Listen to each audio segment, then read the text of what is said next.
Il est 8h23, c'est l'émission du vendredi. Alors généralement, dans sa dernière partie, il y a ou une invitée. Enfin, pour le moment, on fait plutôt dans l'invité E et l'invité E cinéaste, puisqu'après avoir reçu Sana Zassari la semaine passée, on reçoit Lévi Morel cette semaine pour un film qui est sorti en salle, ce qui est déjà, enfin, dans votre cas c'est assez habituel, mais dans le cas des documentaristes, c'est pas toujours le cas. C'est Casus Belli qui fait partie des épopées authentiques. Alors, qu'est-ce Bonjour. Je peux dire bonjour bonjour? on peut dire Bonjour. bonjour. Oui, mais j'allais. Bonjour. Bonjour Anne-Lévy Morel. Ces épopées authentiques là c'est quoi ce projet au départ? Alors, ouais, d'abord, Casus Belli, c'est le début d'un nouveau cycle qui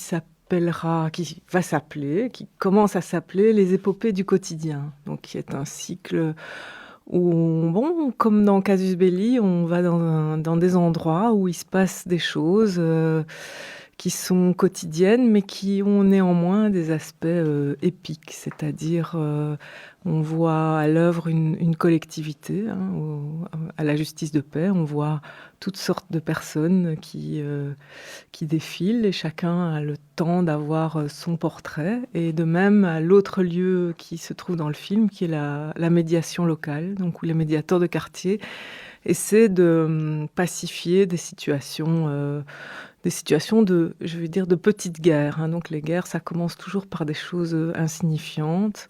Et là, on est dans les places de parking pas respectées, le bruit du voisin, des choses Les que tout le loyers monde peut impayés aussi, connaître. les Oui, loyers oui, tout impayés. à fait. Des petites dettes, des choses comme ça. Des choses à qui, je pense, il est difficile de trouver quelqu'un qui n'a jamais été confronté. Justement, moi-même, je me suis trouvé plusieurs fois devant le juge de paix.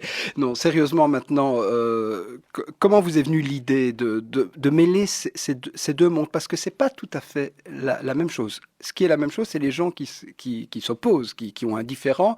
Par contre, la façon de régler le différend, on voit bien c'est pas tout à fait la même chose chez les Oui. médiateurs d'Ixelles et chez le juge Rommel de Saint-Gilles, pour les citer. Alors, la version, les médiateurs, c'est un petit peu la culture du XXIe siècle, non hiérarchique, où voilà, c'est aux gens de régler le problème eux-mêmes avec l'aide de quelqu'un, du médiateur ou de la médiatrice qui joue un peu le rôle d'accoucheur.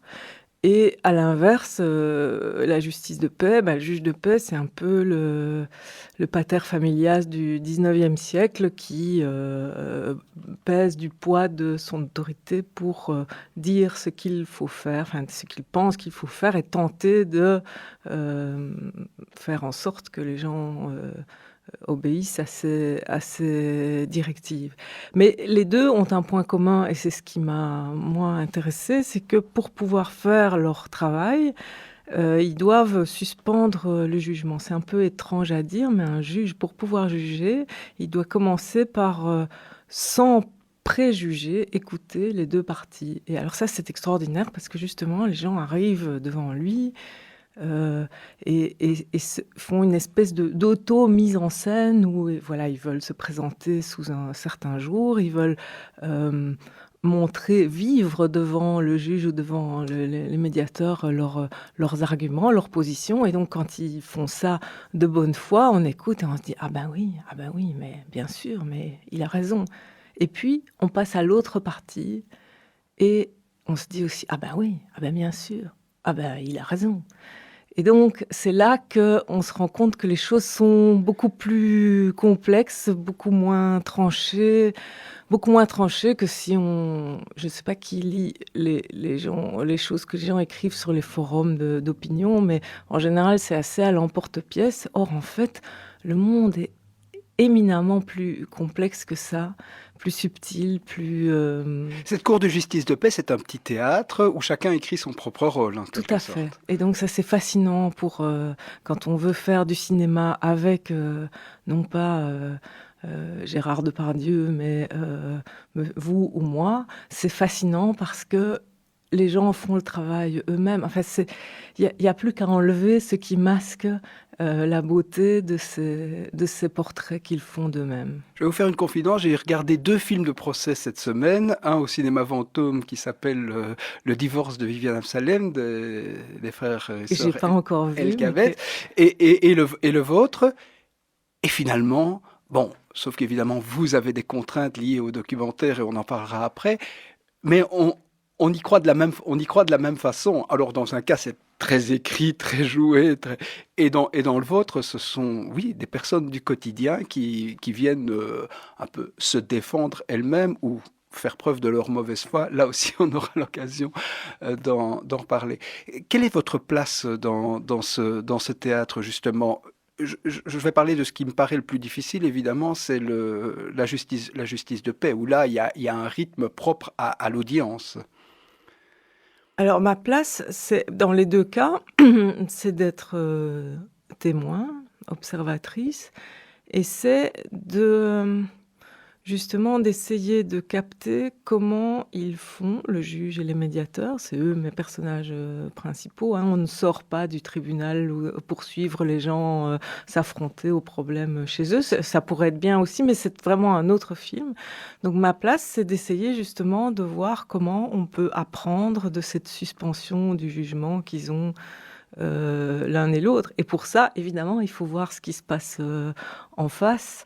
Sinon, il n'y a pas de difficulté. Enfin, voilà, il faut montrer quelle est un peu la lutte intérieure pour arriver à cette position d'équidistance. Le mot neutre n'est pas un mot très sexy hein, dans le monde d'aujourd'hui. C'est pas une qualité très attrayante. Or, en fait, il y a une espèce de neutralité engagée qui consiste à l'équidistance. C'est pas un mot très joli, là, par contre, mais c'est une chose qui est belle, elle, en revanche. Et donc, le travail, c'est d'aller observer ça. Et Et voilà. de placer sa caméra en fonction de ça Oui, aussi, tout à fait. mais avec une contrainte supplémentaire, c'est que certains acceptent d'être filmés et d'autres pas. Oui. Et que par exemple, je pense à une des affaires, on va pas tout dévoiler, mais une des affaires, un différend concernant l'ouverture d'un café qui oppose un jeune entrepreneur d'origine congolaise, imagine-toi, en tout cas africaine, et un avocat bruxellois. Bon, là on le voit, l'autre on ne le voit pas.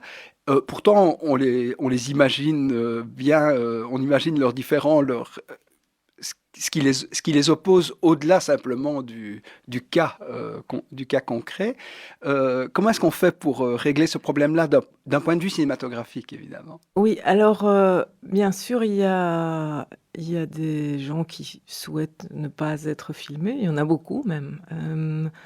Et puis il y a des gens qui veulent bien qu'on entende ce qu'ils disent et qui veulent pas qu'on voit leur visage. Alors heureusement, dans le cas de ce monsieur-là, il a des mains tellement expressives que même si on ne voit pas son visage, c'est comme si on l'avait vu.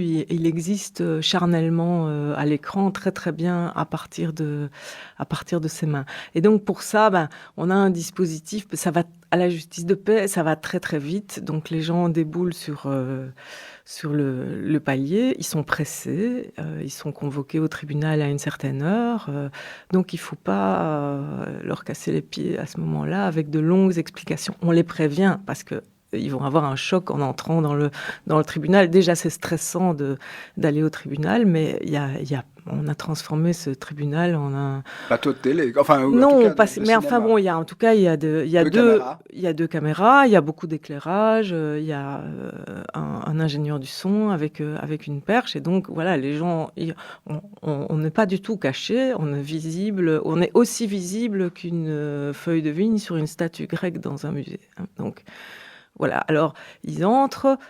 Donc on leur demande s'ils acceptent d'être filmés. On leur explique qu'ils ne vont pas se retrouver au journal télévisé le soir, que c'est pour un documentaire qui sortira dans 1 an, 2 ans, 3 ans, hein, on ne sait pas, mais au moins 1 an. Ce qui leur laissera encore éventuellement le temps de la réflexion au cas où ils n'accepteraient pas de... Tout à fait. Bon. Et ensuite, ils rentrent et donc nous, on sait, parce qu'on a mis un petit... les assistants qui sont sur le palier ont mis un petit badge à ceux qui ne voulaient pas être filmés. Comme ça, à l'intérieur, nous, on sait tout de suite ce qu'on doit faire, quand on doit s'arrêter, sans que ça gêne. Donc le but, c'est de faire en sorte que, bien qu'on ait beaucoup de matériel très visible, l'audience se passe aussi normalement que possible. Et je dois dire que dans la plupart des cas, ça a marché. De temps en temps, il y a quelqu'un qui s'est tourné vers nous en disant « Et puisque la presse est là, je voudrais faire une déclaration. » Mais dans ce cas, c'est simple, on s'arrête et puis c'est tout. Et donc, voilà, les choses redeviennent normales. Oui, et puis vous avez un complice dans la place, c'est le juge lui-même, évidemment.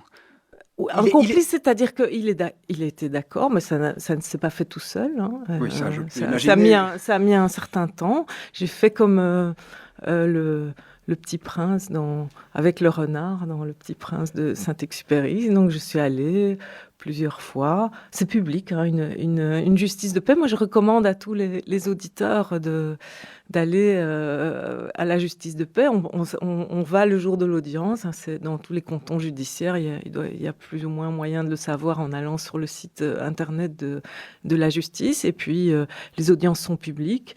Vous entrez, vous asseyez et vous êtes au théâtre. C'est fantastique. Donc voilà, je suis allée écouter un grand nombre d'audiences dans plusieurs justices de paix. Et puis à un moment donné, un jour, je me suis retrouvée la dernière dans la salle. Et donc là, le juge m'a demandé ce que je faisais là. Et donc j'ai dit, mais monsieur le juge, j'observe le fonctionnement de la justice. Et donc ce jour-là, on en est resté là. Et puis, je suis revenue. J'ai demandé si je pouvais revenir. Et il m'a dit, mais ne vous mettez pas si loin derrière, vous n'allez rien entendre. Et donc, la fois suivante, je suis revenue. Et donc, devant, il y a des bancs en bois, le bois, c'est dur, hein, et qui sont là pour que les justiciables qui doivent attendre parce que l'autre partie n'est pas arrivée ou parce qu'il y a quelque chose qui doit être fait, un coup de fil qui doit être donné. Enfin, donc parfois, il suspend une affaire, il demande aux gens de s'asseoir là pour pouvoir les rappeler tout de suite. Donc c'est un banc qui est vraiment pas fait pour qu'on y reste assis longtemps. Et donc la semaine suivante, je suis retournée et il y avait un petit coussin sur le banc en bois. Et donc là, je me suis dit, ici, dans cette justice de paix, il y a peut-être un espoir. ça va peut-être pouvoir se faire. Voilà. Et ça, c'est fait. Et ça s'appelle Casus Belli et c'est visible à Flagey actuellement. On reparlera des séances prochaines en fin d'interview.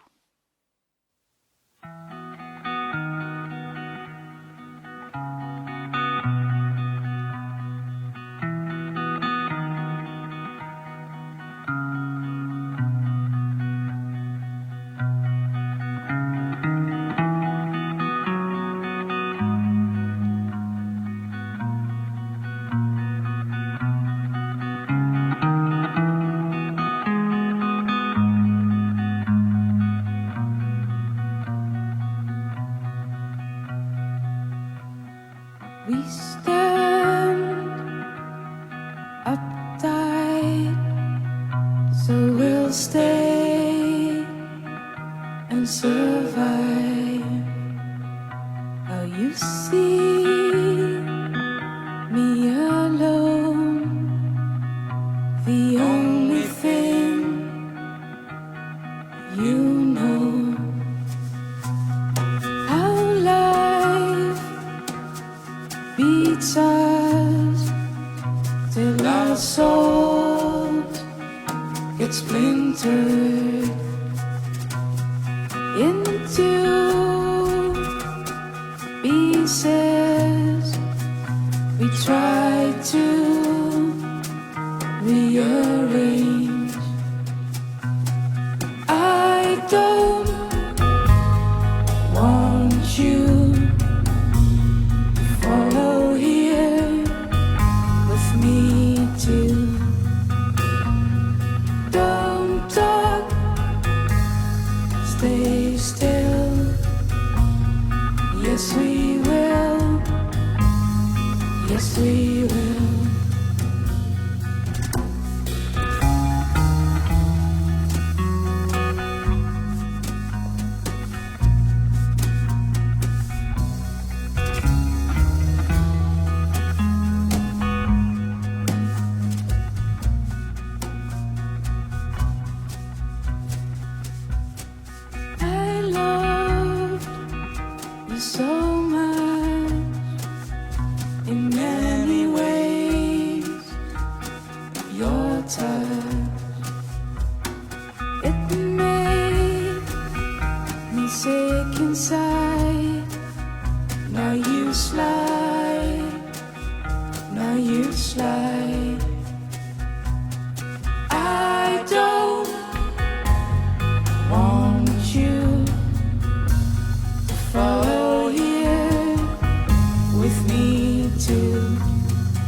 Yes, we will.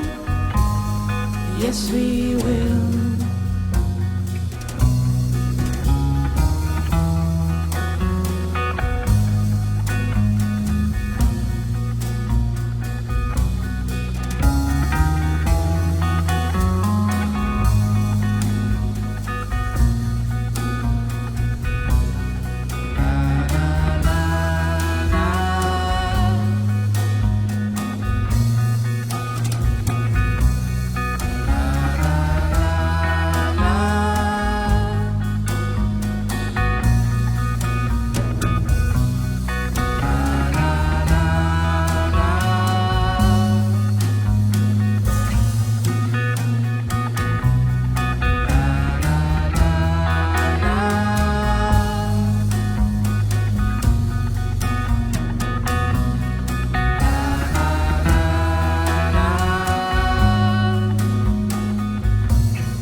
La voix apaisée et apaisante de Chantal Agda sur son nouvel album Live in Dresden. Il est 9h moins 20, nous sommes avec Anne Lévy-Morel et nous parlons de Casus Belli, son dernier film actuellement visible au Studio 5 à Flagey. Justice de paix et donc médiation. Alors la médiation, ça c'est encore autre chose parce que là, il n'y a pas ce théâtre où tous les acteurs se retrouvent sur la même scène en même temps. Il y a un homme et une femme, mais enfin, on voit surtout un homme qui tente de relier des fils et qui est d'une patience, d'une force de conviction rentrée comme ça, exceptionnelle, une sorte de... Un Oui, mélange. C'est le héros d'une épopée du quotidien. Ah oui, alors là, pour le coup, c'est vrai. Et il ne ménage pas son implication personnelle. Enfin, je veux dire, on sent, non pas une souffrance, mais en tout cas une retenue, quelque chose. Et Ah il oui, obtient oui, des mais- résultats. Et c'est ça qui est sensationnel. On va pas le dire, on va pas le Lui, dire avec il quel obtient cas. des résultats et ça semble tout à fait improbable et pourtant il en obtient.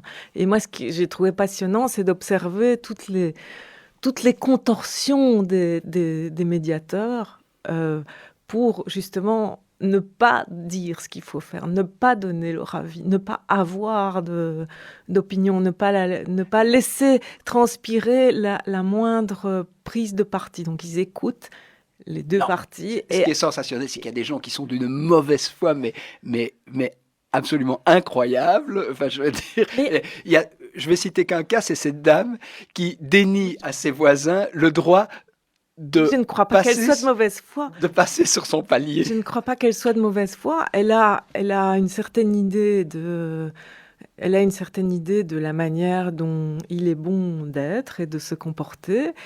Et elle porte sa conviction.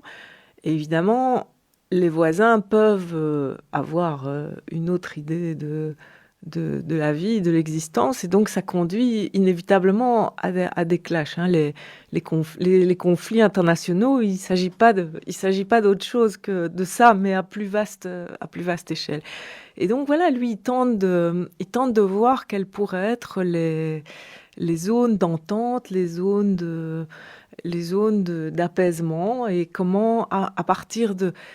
Si la dame pouvait comprendre le sens des bruits qu'elle entend, elle les supporterait mieux. C'est un phénomène qui est extraordinaire. Vous pouvez être très gêné par des bruits dans des immeubles pas bien insonorisés, mais si vous savez que le voisin marche avec une canne parce qu'il a, voilà, il a mal à la jambe, Oui. ben, du coup, votre cerveau est tellement magnifiquement construit que il va baisser les bruits de la canne. Une fois que vous savez que c'est pour ça, vous allez entendre plus fort le chant des oiseaux ou autre chose, et ces bruits vont vous déranger moins parce que ils ont pris place dans le décor. Et donc cette dame, elle a une résistance à accepter les motivations des voisins. Et tout le travail du médiateur, c'est d'essayer de faire en sorte qu'elle puisse s'assouplir et s'ouvrir. Et ça, il le fait en l'écoutant, elle, décrire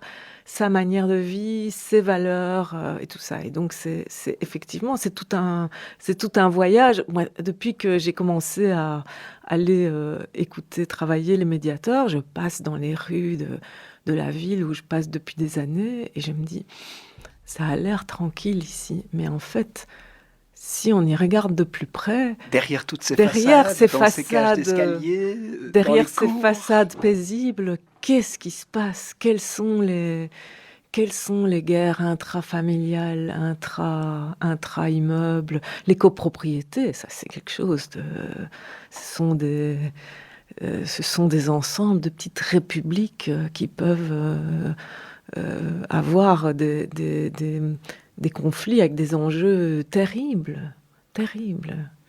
Alors, le travail du médiateur, forcément, c'est un travail de longue haleine, ce qu'on voit, et surtout, on l'écoute parler, enfin, c'est plutôt lui qui écoute parler. C'est un travail sur la parole, une attention de tous les instants. Il s'arrête au mot précis que la personne lui dit, il se saisit de ce mot et il essaye de le retourner, mais comme une arme positive, pour amener la personne à se rapprocher de son ennemi potentiel qu'on ne voit pas, parce qu'il y a très peu de confrontation directe, là, contrairement à la justice de paix, où l'objectif Allez, est on va au clash tout de suite. où Oui. là, voilà, on Oui. amène les gens et ils essayent d'avoir raison devant le juge, quoi. Oui, et alors le juge, ça je l'ai entendu dire souvent, on me dit, mais ce qui est important ici, c'est pas d'avoir raison, ce qui est important, c'est d'avoir une solution. Et c'est vrai que confier la solution à un tiers, c'est prendre, le juge en l'occurrence, c'est prendre le risque d'avoir une solution, mais qui déplaira aux deux parties. Hein, ça arrive aussi, bien sûr. Oui, ça peut... Enfin, le juge est souverain, enfin, sauf quand il est en médiation. Donc, Alors, il y a un non, cas... il y a deux. Le juge de paix, il fait deux choses différentes. Il tranche, donc c'est-à-dire qu'il fait des jugements, hein, et puis il fait ce qu'on appelle des conciliations. C'est-à-dire que il essaie de mettre les gens d'accord, et puis cet accord est acté devant lui, donc à ce moment-là, ça a Il a une force de loi. il a force de loi. Mais les conciliations, ça, c'est pas de la médiation, c'est-à-dire que la conciliation, lui, il écoute, et puis il imagine une solution, et il essaie de convaincre, et c'est plutôt un accord qui est sorti au forceps, je dirais. Alors que les médiateurs, ils sont vraiment des accoucheurs, et ça, il faut reconnaître que la médiation, quand ça marche, ça fait des accords très solides. Par contre, ce sont des dispositifs qui prennent un temps fou. Et donc, la justice de paix, c'est beaucoup plus connu. Et avec le nombre d'affaires qu'elle traite, bien sûr, le juge y va très vite, mais il peut aussi prendre tout à coup 1 heure pour une affaire particulière où il estime qu'il a besoin de poser plus de questions, d'en savoir plus. Mais s'il prenait le temps que les médiateurs prennent, la justice de paix, qui est le seul tribunal qui n'a pas d'arriéré judiciaire, il aurait le même arriéré judiciaire que les autres. C'est-à-dire qu'on arriverait à des voies de fait entre voisins où le but, c'est d'éviter tout ça, justement. Enfin, c'est pas pour dire du mal d'une catégorie professionnelle, mais c'est aussi une justice où il y a peu d'avocats, et donc c'est peut-être pour ça qu'il n'y a pas d'arriéré. C'est-à-dire que c'est une justice où on peut se présenter seul, sans avocat. Il y a bien sûr beaucoup d'affaires avec des avocats aussi, mais C'est pas celle-là dont vous avez... mais je n'ai pas filmé en majorité les affaires avec des avocats parce que c'est aussi, ça pourrait être un sujet d'épopée du quotidien, mais c'est pas le sujet de ce film-ci. Mais C'était la confrontation entre les gens directement et oui. voir comment ils pouvaient en sortir. Parce qu'alors on parle un langage qui est beaucoup plus compréhensible pour un spectateur normalement constitué, qui ne parle pas le juridus dans ses... parce que sinon, voilà, les mots prennent tout de suite une signification particulière. Ça devient une conversation entre juristes, et alors on a du mal à suivre. Il y a plein de séries américaines qui font ça. Donc, oui, mais elles nous montrent rarement la justice dans nos pays, mais en tout cas... Mais ici, moi, ce que j'aime bien dans ce tribunal-là, c'est que Statistiquement, on a tous, enfin, vous me Ah, dites j'y que ai vous été y 2 avez fois. été 2 fois. Donc Donc vous voyez qu'on a dans une vie, je vais dire une vie ordinaire, quand on ne fait pas carrière dans le grand banditisme ou que sais-je, on a un risque statistique énorme de se retrouver, devant la justice de paix parce qu'on est soit propriétaire, soit locataire, enfin, soit les 2. Euh, mais, mais sinon, dans les films, au cinéma, on pense que la justice, c'est toujours des gens avec des menottes et qui vont en prison. Mais non, la justice, elle règle aussi des cas de désaccords beaucoup plus communs, des histoires de murs, d'arbres qui poussent et qui empêchent le soleil d'arriver chez le voisin. Enfin, et bon, à la campagne, des vaches qui s'échappent des champs, qui piétinent des rosiers, des chiens qui mangent des poules, enfin toutes sortes de choses. Vivre ensemble, c'est une grande difficulté. et il y a des gens, et quel beau métier ils font, qui essayent de relier les fils. Et ça, franchement, ces personnages de la médiation, ce sont vraiment des héros d'aujourd'hui. Enfin, je veux dire, et là, on mesure tout le bien que font les politiques sociales. Enfin, parce que la commune d'Ixelles, en l'occurrence, met de l'argent pour payer des gens qui sont des gens d'un certain niveau intellectuel. Il le faut pour faire ce genre de métier euh, au travail pour essayer de retisser le lien social. C'est vraiment... Oui, je pense que c'est une politique très intelligente parce que ça évite ensuite d'avoir à dépenser plus d'argent en Pour faire venir les flics la nuit, policiers. quoi. Oui, bien sûr. Ça permet d'empêcher les gens de sortir de chez eux avec un pied de biche et de casser la figure aux voisins. C'est un long travail de faire un film comme celui-là, Lévi Moral. Je ne veux même pas y penser. Mais vous ne comptez Et pas c'est- vos heures, évidemment, je Non, sais, je ne mais- veux pas. Mais c'est plusieurs années. Bon, je n'ai pas fait que ça Non, non, bien sûr, oui. pendant ces années-là, mais oui, c'est plusieurs années. Mais il y a une réelle satisfaction à l'arrivée, au-delà de l'artefact, hein, je veux dire, dans l'humanité, dans la rencontre humaine. Mais c'est-à-dire que avoir ce film qui sort sur 12 projections, par moment, je me dis tout ça pour ça. Bon, bien sûr, il passera à la télé après, mais à la télévision, on n'a pas la même attention à un film qu'en salle. Cela dit, un spectateur qui me dit, comme vous venez de me dire, les médiateurs, c'est vraiment des héros d'aujourd'hui, et je vois vos yeux qui brillent quand vous me dites ça, eh bien, ça devrait suffire.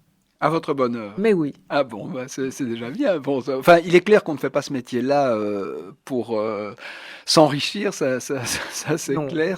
Enfin, je sais pas, mais Non. je ne sais pas si c'est une profession en soi. En tout cas, c'est un engagement dans la vie. Et justement, ça donne l'occasion de parler un peu de la situation du cinéma documentaire en Belgique. J'ai l'impression qu'il n'y a jamais eu autant de films que maintenant, mais le gâteau des subsides, lui, n'a pas augmenté. Est-ce que ça ne crée pas une nouvelle difficulté? Je vous demande ça comme ça en passant, hein. Mais c'est-à-dire qu'avec les outils numériques, Les coûts de production ont baissé. Donc maintenant, la difficulté n'est plus de faire un film. Bon, attention, ça reste difficile, mais les outils sont accessibles financièrement. Après, ce qui est difficile, c'est de trouver des écrans pour montrer le film et de trouver des spectateurs qui viennent se mettre devant ces écrans.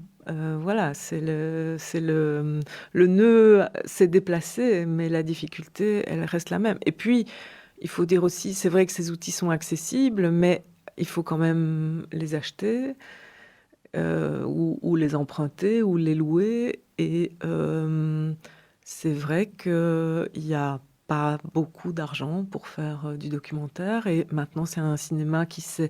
Ouais, heureusement, il y a plein de jeunes cinéastes qui se sont rendus compte qu'on pouvait faire vraiment du cinéma avec le réel, qu'on pouvait raconter des histoires, qu'on avait quelque part plus de liberté qu'en fiction. On hybride beaucoup maintenant, hein. Il y a de plus en fait. plus de produits hybrides. Je pense à un film qui était au Vendôme récemment, là également, The Reunion d'Anna Odell, qui est une artiste.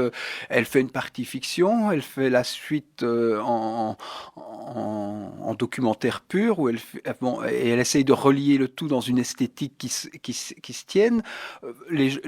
Bon, il y a Belle Lurette maintenant qu'on a fait sauter ces genres-là. Les Oui, formats aussi. Avant, un film faisait forcément 50 minutes, un film documentaire faisait forcément 50 minutes, puisqu'il devait passer... c'est la taille du tiroir qui lui est réservée à la télévision. Voilà, c'est ça. Mais maintenant, c'est plus le cas. Non, parce que maintenant, on peut Il y a mettre plus ces films sur YouTube ou sur... Et à la télévision, il n'y a plus trop de place. Enfin, quoique. Quand même, il y a des voit un places. renouveau. Vous savez, ce qui est extraordinaire, le Reader Digest, qui n'est pas, qui n'est pas le mode de lecture le plus... Moderne. comment dire, non, qui n'est pas le mode de lecture le plus élitiste et le plus pointu, faisait sa publicité en disant ce que vous lirez dans nos pages, tout est vrai. Et une devise de marketing qui a fonctionné d'une façon extraordinaire.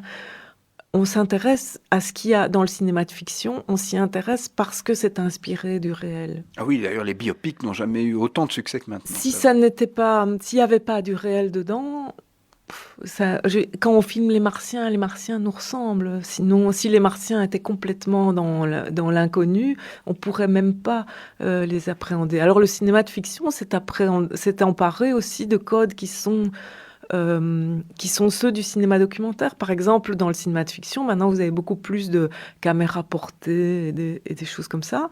Et qu'est-ce que ça veut dire mettre un plan avec une caméra épaule dans un film de fiction ? Ça veut dire, regardez, c'était tellement urgent de filmer ce qui était en train de se passer maintenant qu'on n'a même pas eu le temps de mettre le travelling en place. Célèbres cinéastes belges ont fait leur succès de oui, ça. tout à fait. Et c'est essayer de donner un effet de réel avec les codes du documentaire. Alors que la chose est très écrite souvent, même Tout à fait. ultra Donc, écrite. ils nous piquent nos... Bon, ils viennent de là aussi, Bien pour ne sûr. pas les citer. Non, mais je ne dis pas ça pour frères les frères Dardenne. Je dis ça pour les cinéastes de fiction Oui. qui ont recours à ces codes du documentaire. Alors que le documentaire peut se faire aussi en caméra fixe, avec des travelling très installés, des choses très Et de gros éclairées, appareillages. et de parfois. gros appareillages. J'ai fait ça pour d'autres films. Par exemple, mettre une grue sur la Grand Place et arroser 80 choristes. Voilà, c'était... Et pourtant, c'est un film documentaire qui repassera aussi au mois d'octobre. Justement, parlons-en, puisqu'il ne nous reste que quelques minutes. Casus Belli est à l'affiche au Studio 5 à Flagey. Alors, on doit dire quand même que là, il y a un vrai travail de promotion du documentaire belge, singulièrement, qui est fait par cette salle. Ça, c'est incontestable. Il y a... Absolument. On doit les remercier, parce qu'avant, ça n'existait pas de façon aussi systématique et avec plusieurs possibilités de faire plusieurs séances. Vous en avez combien ? Eh bien, il en reste 11. Il en reste 11. C'est un beau chiffre encore. Donc, il reste 11 occasions de voir sur grand écran et dans de bonnes conditions. C'est projeté sous quelle forme, si ce n'est pas indiscret ? C'est un fichier... C'est un DCP, donc c'est un fichier informatique. Un fichier informatique, voilà, c'est ça. De super bonne qualité. C'est une des meilleures salles de Bruxelles. Hein. De ce point de vue-là, c'est vrai. Le son, l'image, tout est superbe. Donc, allez sur flagey.be pour voir les séances qu'il reste pour ce Casus Belli que je vous recommande, parce que d'abord, vous avez peut-être croisé votre voisin, votre voisine ou des gens que vous connaissez, et puis aussi parce que vous allez vous y retrouver un peu et qu'il y a une véritable tension. Enfin, moi, en tout cas, j'étais vraiment... on a envie de connaître la suite de l'histoire à chaque fois que quelqu'un se présente ou devant le juge ou devant le médiateur et qu'on sait qu'il va revenir, puisqu'on nous l'annonce déjà. Il y a une véritable tension dramatique dans ce film, et pourtant, c'est quelque chose que vous pouvez aller voir vous-même. Il suffit de se renseigner sur le site. C'est plus dilué. Hein. C'est plus dilué, c'est vrai. C'est votre travail de l'avoir reconcentré. Et puis vos autres films précédents, Le rêve de Gabriel, Mannequin Peace et Sur la pointe du cœur, sont visibles aussi de nouveau. C'est une rétrospective donc que Flagey vous consacre. Et là, ce sont les épopées authentiques. Donc c'est un autre type de cinéma avec une voix de conteur, avec des grands paysages, que ce soit ceux de la Patagonie ou ceux comme dans Le rêve de Gabriel, ou ceux de l'intérieur du corps, comme Sur la pointe du cœur, ou ceux de l'histoire de Bruxelles, comme dans le Mannequin Peace. Voilà, comment dire, c'est des films plus patchwork avec autant de protagonistes, sinon davantage, hein, parce que dans la dimension collective. Et Oui. tout ça est à Flagey. Je suis On doit obligé de s'arrêter, on doit pardon, s'arrêter. je Oui, peux en c'est la- parler, je le suis dis- une le dis- bavarde. Je le Oui. dis chaque semaine, c'est la dictature de la toquante, mais nous sommes tenus à rendre l'antenne à Merci, 9 en heures. tout cas, merci. Bonne chance, Anne-Lévy Morel, pour cette série de projections à Flagey.